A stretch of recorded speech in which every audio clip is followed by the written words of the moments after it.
Craig had requested that we fit one of our USB outlets to his GT here.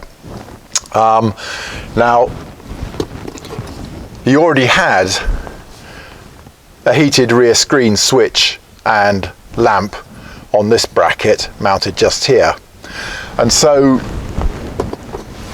given that this USB adapter is just slightly bigger than the cigar lighter, and of course nobody wants to drill into these dashes.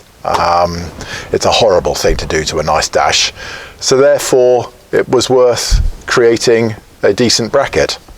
So here's the final